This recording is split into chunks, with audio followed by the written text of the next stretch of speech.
Okay, update. Some of them burned and set off the smoke alarm in my house. Some of the other ones turned out all right. We're gonna keep moving forward. We're gonna persevere from here. It's gonna be okay.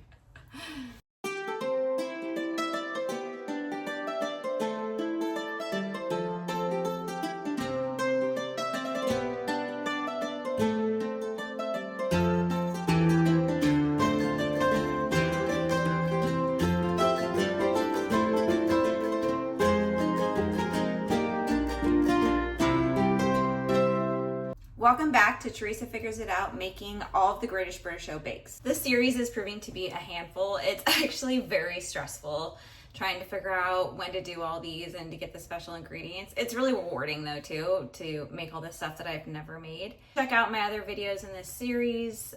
This is my 5th bake so far. Next time I'm going to be making the Showstopper Challenge from season 5, episode 2. It's a 3D cookie model scene thing, and I'm pretty concerned because I think it's gonna take all day, maybe 2 days, and I'm not a very good decorator, as I've said before.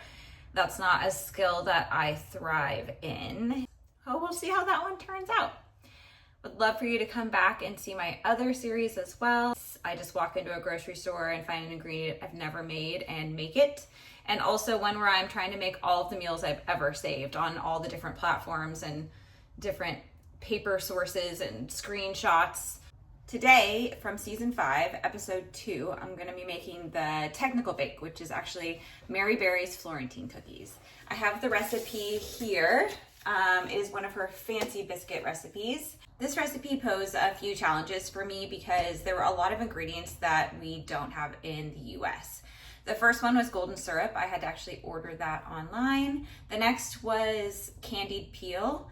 I'm really curious, if you live outside of the US, do you have candied peel just randomly in your grocery store? If you do, please comment below and let us know where you're from.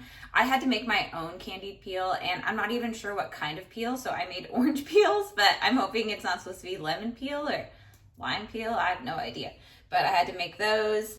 She also calls for the glacé cherries again, which I couldn't get at this time of the year, but there was also a substitute for cranberries, so that's what I ended up using. There's also demerara sugar.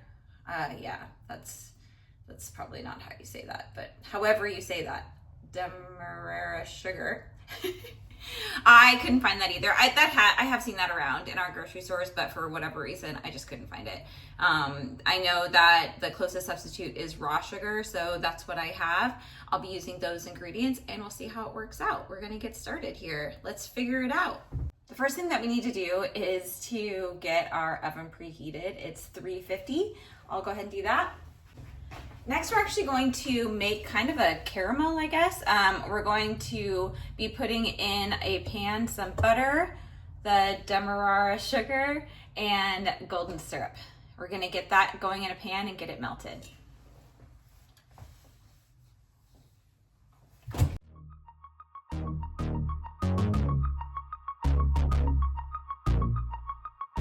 Three ingredients in my pan. Now I need to put them on the stovetop and let them melt, and then we'll do a little bit of a story time.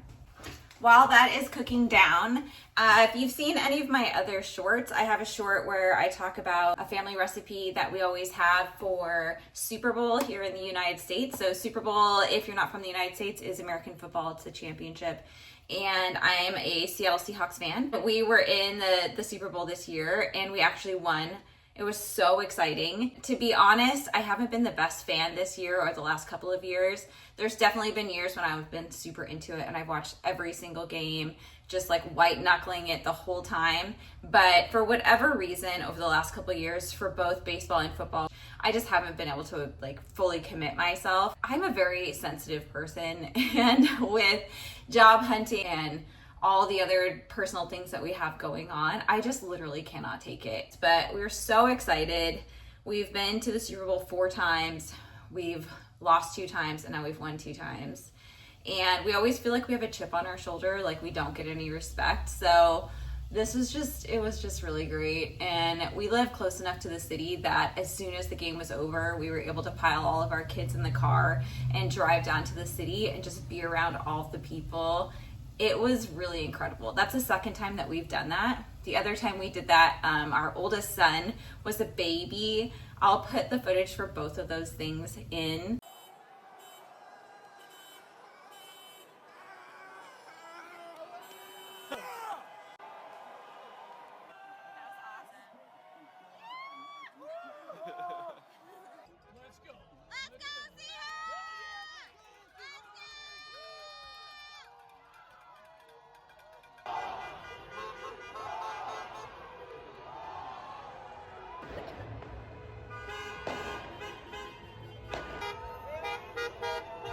Thanks for letting me share that joy.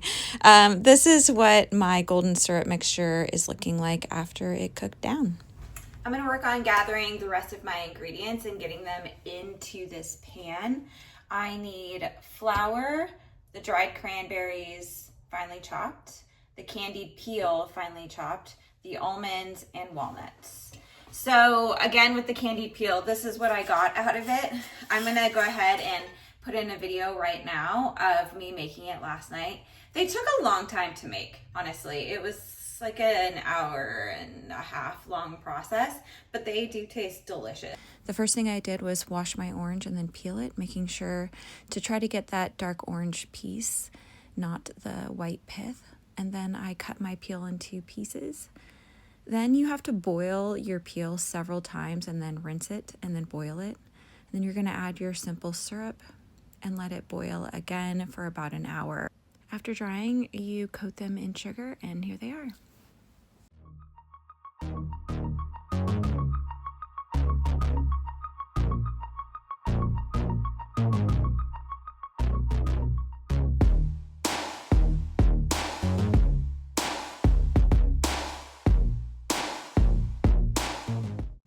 Now that I have my dry ingredients all chopped up and prepared, I'm going to add them to the golden syrup caramel mixture and mix them all in. At this point, the syrup did thicken up a little bit too much from just sitting out, so I did pop it back on the stove just for a little bit, and that seemed to work just fine.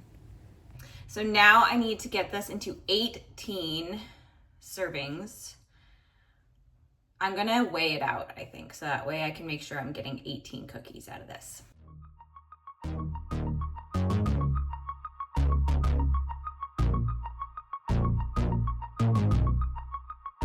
That was me doing the math. Also, I like how in the UK they say maths and we say math in the United States, and I don't know why, but I really want to understand why that difference is. It's like really interesting to me. Okay, moving on. Math is hard. I had to pull up my calculator on my computer. I need about 18 grams per Florentine biscuit. I also needed to have parchment paper, which I'm out of. So I'm gonna use my Silpats, but I only have 2. And I'm gonna have to grease one of my baking sheets. She has some extra advice if you have to grease your pan instead. So I'm going to read that really carefully and do that, and we'll get that going. Golly, it looks like you can only get 6 per pan because the spread is so much on these biscuits. So that's something to keep in mind. She's serious when she says there's only gonna be 18, but you need 3 separate baking dishes for it. I'm gonna go ahead and get started on that.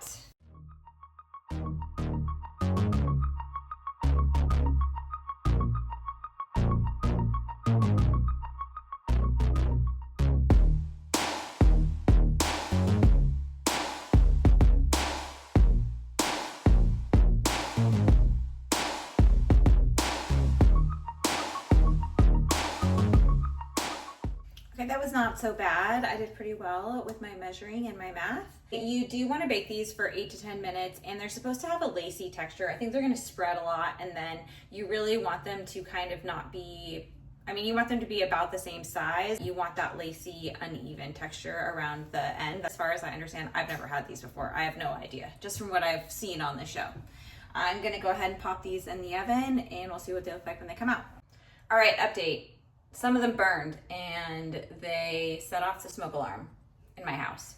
So that's fun. But some of them, some of them turned out okay, so. This is a tale of 3 different cookies. The one in the middle that burned were at the bottom of my oven. The ones on the left were on the sill pat, the way that they were supposed to be done. And the little short ones on the right were just on the baking sheet with Pam spray, and they did not spread very much.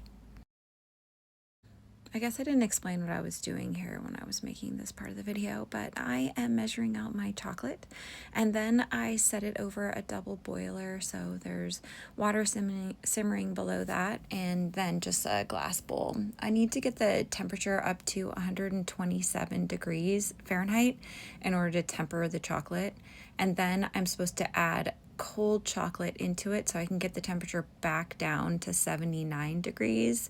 This actually took a really long time. I'm just like mixing and mixing and mixing here. Golly, how long does it take to get chocolate back down to the right temperature? I got stuff to do, folks. This is wild. I'm just going to go ahead and put the chocolate on the backs of all the Florentines. I wasn't able to find the 70% cacao that Mary Berry wanted for this, so I just got dark chocolate for the back of it. It was really tasty.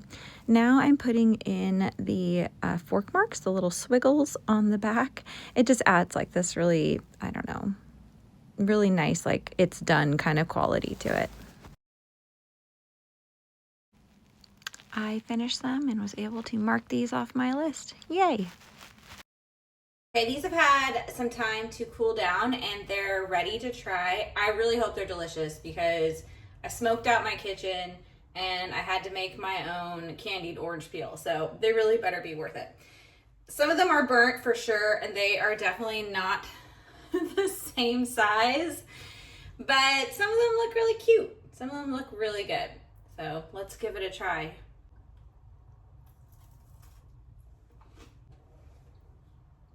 I'm gonna give that one a solid thumbs 3/4. Definitely not all the way there, but they are super delicious. That orange peel is really good. I don't always like orange and chocolate actually, but with all the other flavors and the caramel flavor, it's super crunchy. I really hope you come back and enjoyed your time here. I'll be doing lots more episodes, so see you later. Bye. The first, oh golly. And I'll be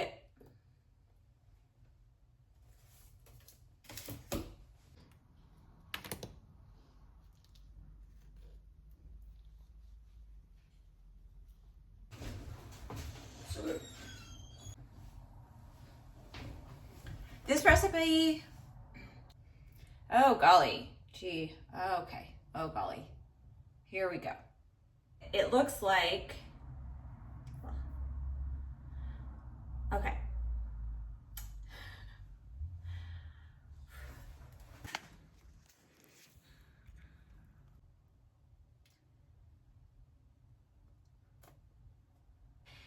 Definitely check out my other video.